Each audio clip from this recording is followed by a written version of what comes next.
Rappelez-vous, Luc Daniel Kervel, un cuisinier de 44 ans, avait été retrouvé mort près du lac Bois-Chauda à Kourou le 21 décembre à 5 h du matin.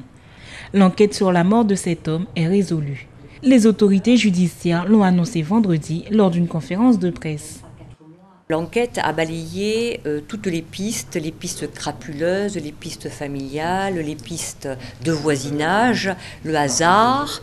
Et en fait, on est arrivé à un duo, pour l'instant, un duo de personnes dont l'on a, en tout cas au niveau du parquet, nous pensons qu'il y a des présomptions graves à leur encontre comme ayant participé à ce meurtre.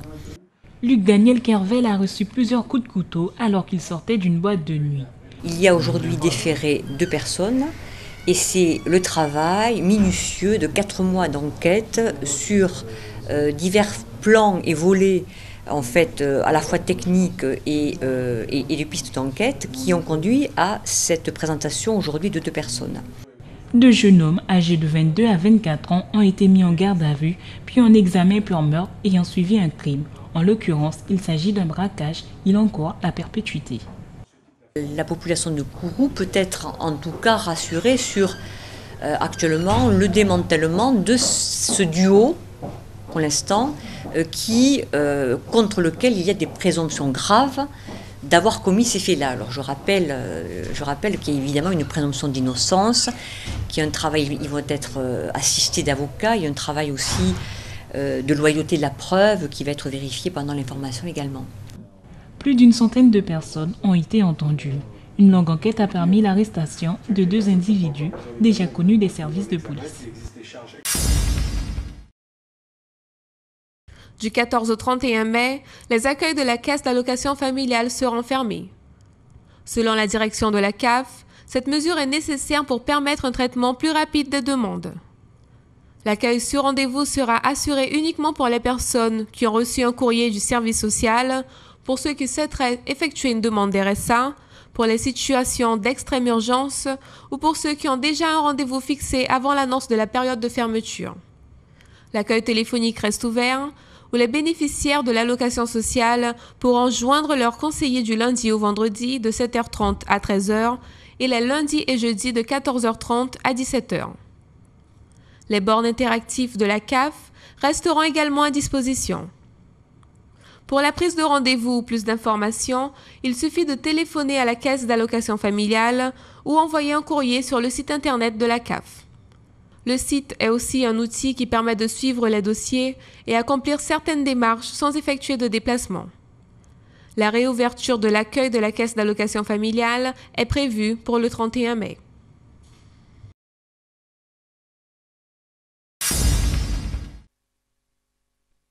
Après plus de 2 ans de travaux, l'échangeur de Balata est finalement prêt à être utilisé.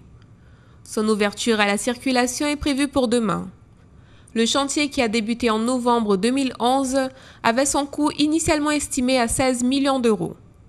Mais pour l'achever, il a fallu dépenser un peu plus, 7,5 millions d'euros supplémentaires, 15 millions de la région et 8 millions de l'État.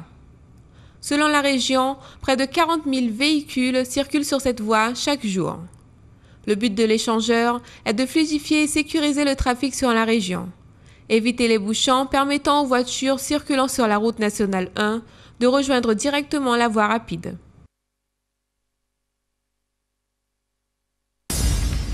Oui, je pense que ça peut améliorer que les choses parce que là, c'est vraiment le bazar en ce moment, ouais. Tout à fait. On a des allers-retours Cayenne-Kourou, mais souvent en rentrant de Kourou aux heures de travail, ça prend vraiment longtemps, hein. Parfois on est bloqué une demi-heure là-bas. En effet, je pense que vraiment, c'est une bonne chose pour la Guyane et ça va permettre une meilleure circulation sur le territoire, surtout pour les gens qui vont à Makouya à Kourou. Donc j'en prends cette voie le matin, le midi, le soir et c'est une très bonne chose, hein.